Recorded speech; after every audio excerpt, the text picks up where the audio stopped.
I'm sorry, guys. I apologize for how this has unfolded thus far. And a lot of people bought into this platform. The problem was, I had heard troubling stories about this company.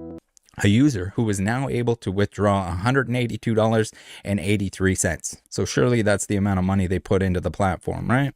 Not even close. Their balance previously, $16,798.16. If you look at Logan Paul, you obviously notice a pattern that he is a chronic scammer and he scams a lot of his fans, and he has a pattern of, taking money away from people who trust him. And recently he sold his Pikachu Illustrator card for over $16 million, a world record, and somehow that isn't even the interesting part of the story, because watching the auction itself, you can immediately see how insane this sale was. Every bid keeps pushing the record higher, the seller is screaming, people are celebrating, and Logan is standing there watching something he originally bought for just over $5 million turn into one of the most expensive collectibles he ever sold. That's a pretty incredible flip, but there's something slightly hilarious about watching the guy selling you something celebrate your bid harder than you are. Normally when the seller starts banging a gong because you offered him $12 million, you probably haven't robbed the seller. And that reaction became important because this card wasn't just sitting in Logan's house for the last few years. He'd already turned it into an investment product, and that's where this starts getting much more interesting. What are we at? The current bid on the Illustrator, $12 million. No way. What? No way. He just wants to end it. No way, bro. One more bid's the new record all time. 12.5 million. No way, bro. Because years before Logan sold the card outright, he had another idea. Instead of one person owning the illustrated card, why not let thousands of people own tiny pieces of it? That was basically the pitch behind Liquid Marketplace. Logan listed the card at $5 million and kept 49% of it himself.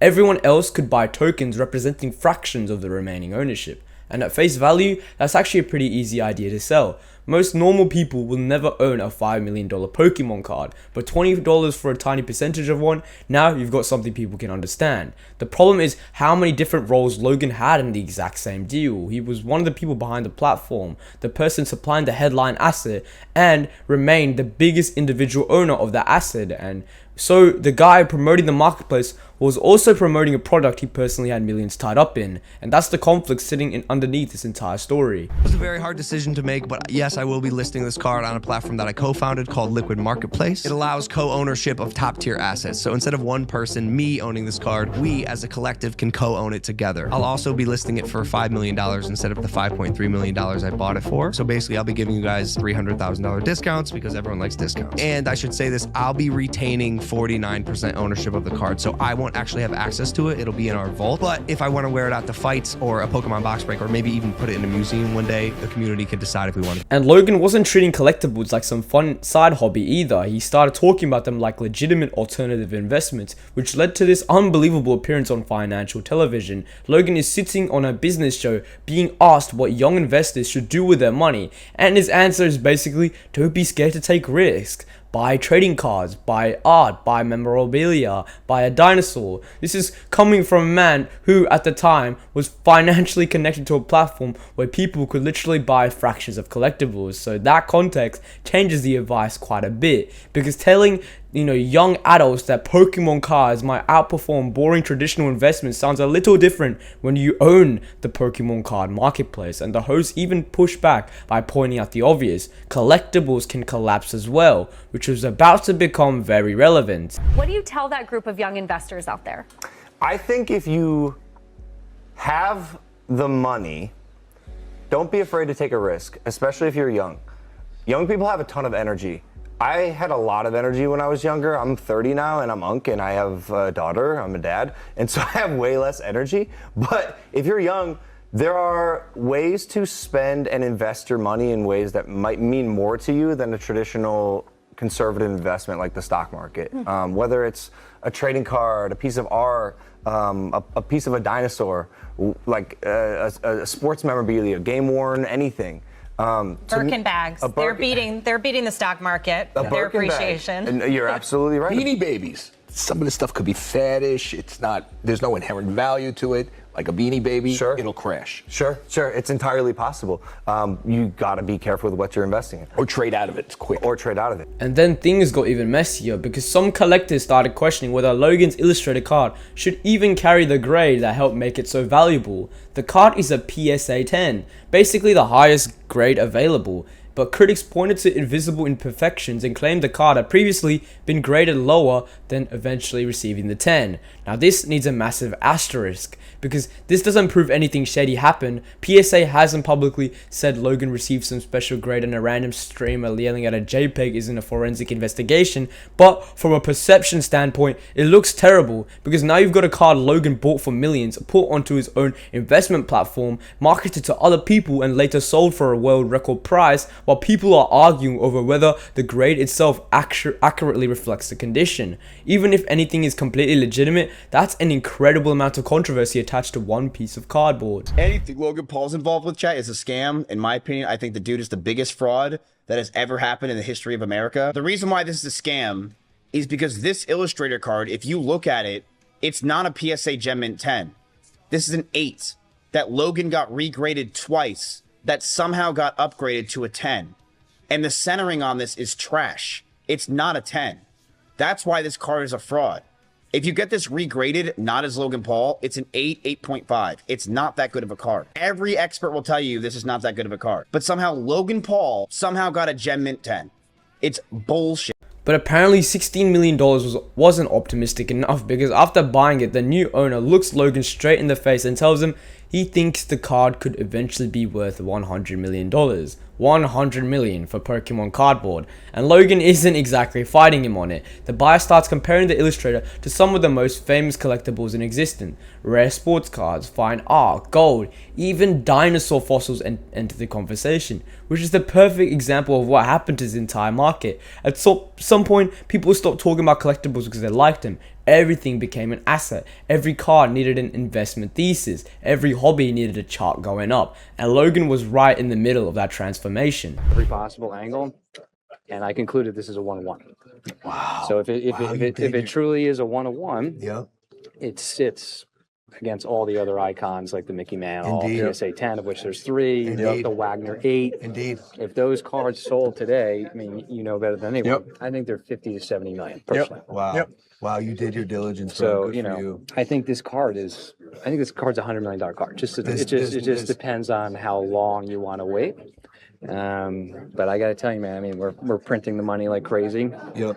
And the currency is being fundamentally debased. And these store of value assets, like collectibles, like gold.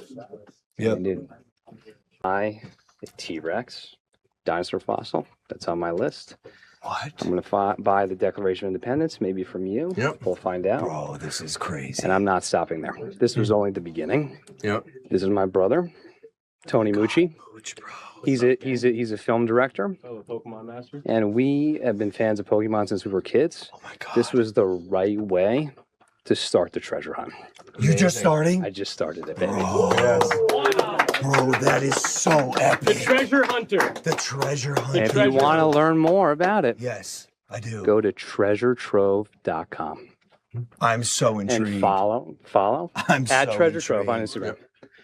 There's a lot more coming, my man. This is crazy. This is crazy, Just the dude. beginning. This is bigger than the card. It's bigger than me. I don't even understand what's happening right now, but it's surreal, dude. Bro, It's surreal. God bless you. I think this is a great first acquisition for that treasure I collection. fucking agree, my man. Oh my God. I agree, dude. You're a gangster. You are fearless, bro. I was talking to the camera thinking I was talking to someone out there in the audience. man. He's right over there. He's just right over there. We were listening. We were listening. Here, so was RipIt Ray. And then the conversation gets even stranger because this guy starts explaining his new treasure trove project. He's talking about future acquisitions, he's hyped, he's pitching the vision, and Logan mostly just keeps agreeing with him, which is funny because look at the difference between these two people. The buyer is talking like he's just acquired the Mona Lisa. Logan looks like somebody who has already mentally left the building, and why wouldn't he? He just sold the card for more than 3 times what he paid. Whatever happens to the Pokemon market market next is now somebody else's problem, except it wasn't somebody else's problem because thousands of people had already trusted Logan's name on Liquid Marketplace, and unlike Logan, they didn't just walk away with $16 million.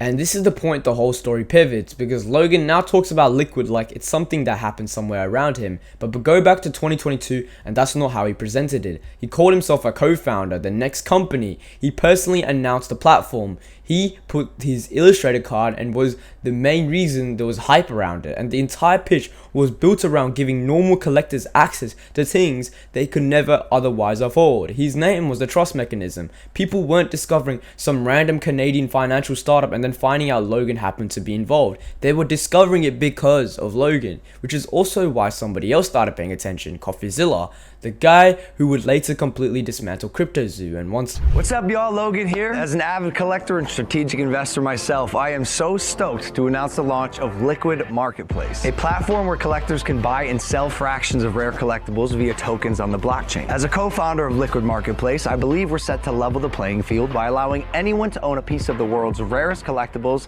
and build their portfolios in... Where Logan sold things like roughly half of a $5 million Pokemon card, the idea was you could buy tokens that represented partial ownership in rare collectibles, and a lot of people bought into this platform. The problem was, I had heard troubling stories about this company. In 2024, Ontario regulators filed an enforcement case involving Liquid Marketplace and 3 executives, and these aren't minor complaints. The regulator alleged that millions from the company's fundraising were improperly moved through hidden payments and personal loans.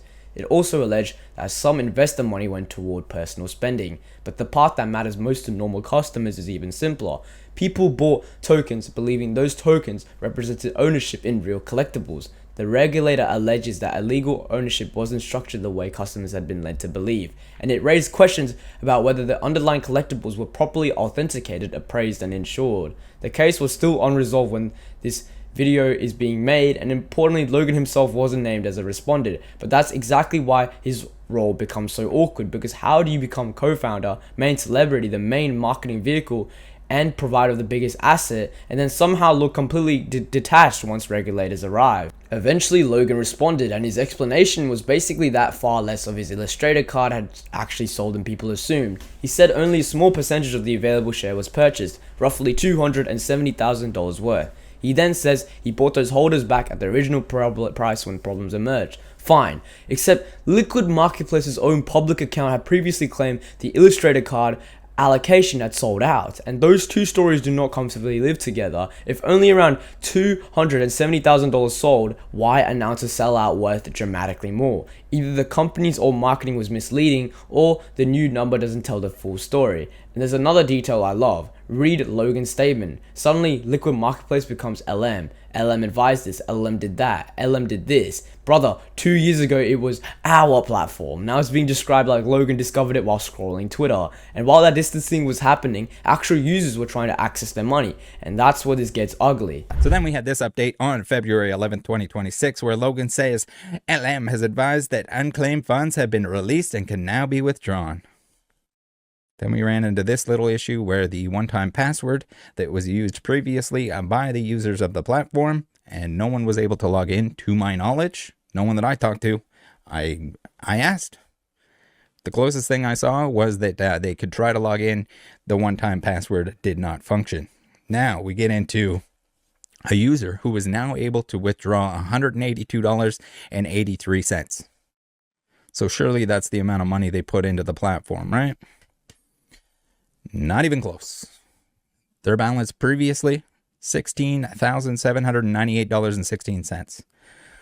That's quite the drop here. Where's the rest of the money on the item that didn't sell out?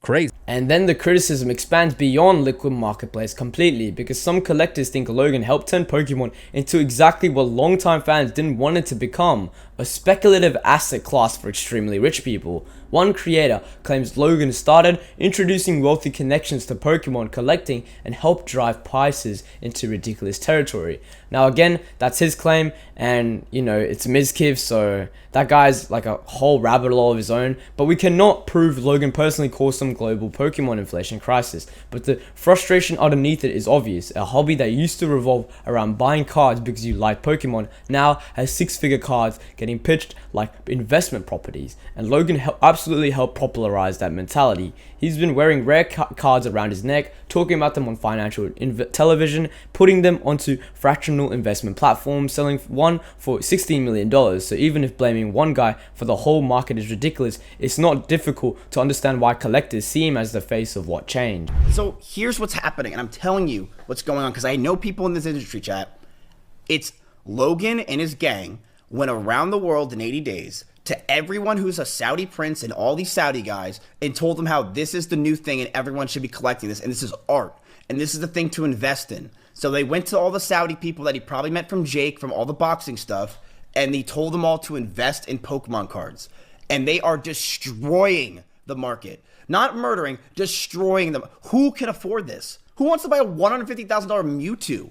It's stupid. It's so dumb. He ruined it. If I can't buy this, why did this price go up 33% overnight? It's because Logan. It's because Logan is making it by telling all of his Saudi friends to buy it, and he's making this an impossible hobby to get into now. It's impossible. Why would Logan sell this card or care about this at all if he didn't, like, this was his baby, quote unquote, right, for years. He had this as his baby. This was all I saw about him was WWE and this, and that he owed people money. If this was really his baby, and he knew it was going to be worth $100 million, he wouldn't sell it. He'd be like, dude, this is just proof that the card company and card business is going to go up. He sold it for a reason.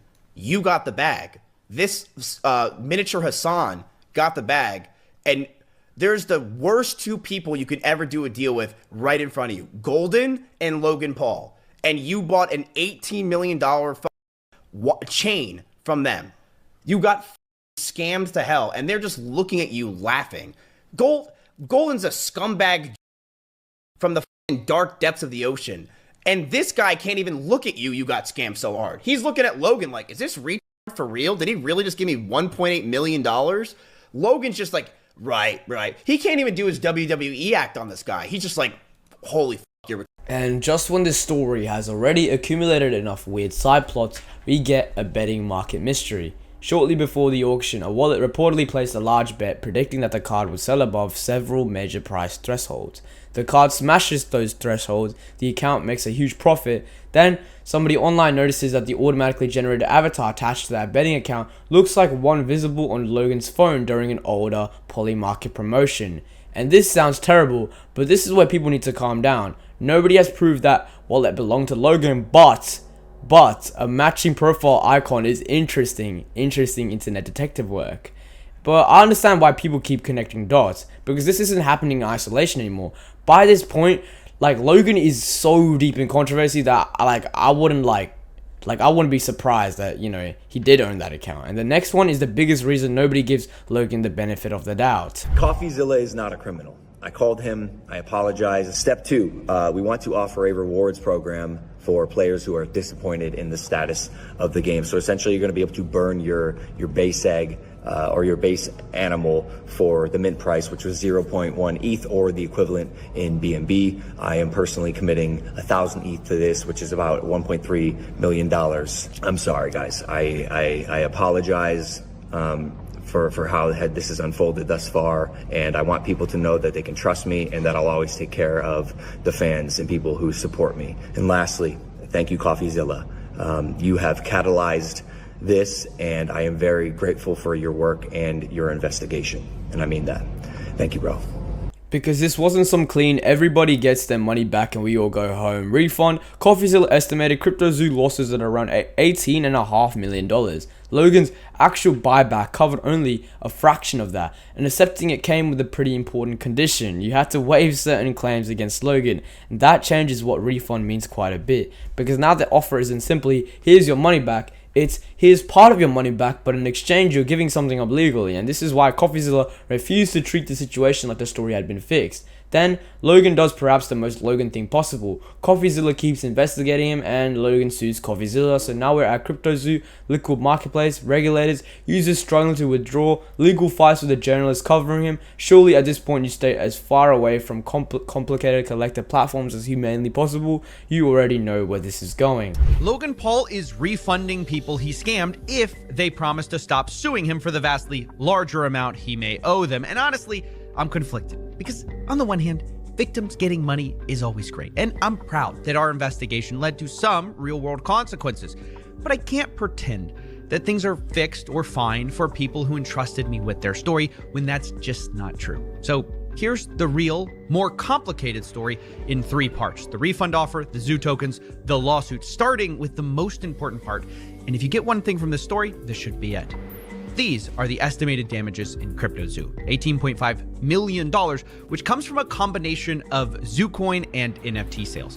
And then this, much smaller percentage of that pie, is what Logan is actually offering to refund, on the condition, though, that all of the people who spent the last year suing him for the larger damages drop their case. So that's a refund of only 12% to drop 100% of the case that, as far as I can tell, Logan may be losing. And after CryptoZoo, after Liquid Marketplace, after all of this controversy, Logan launched another collector platform, RipIt. At this point, the video almost writes itself.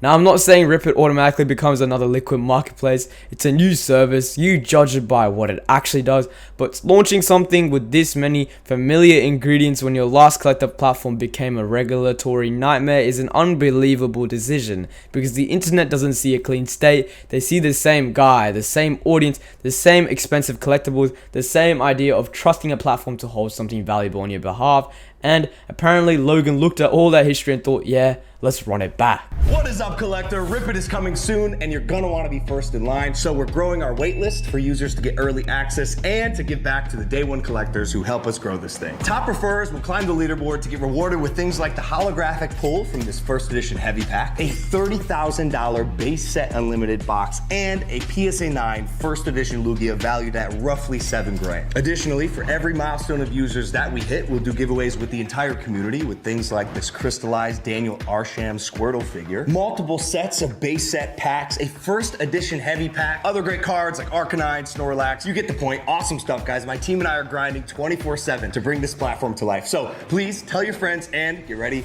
to rip it.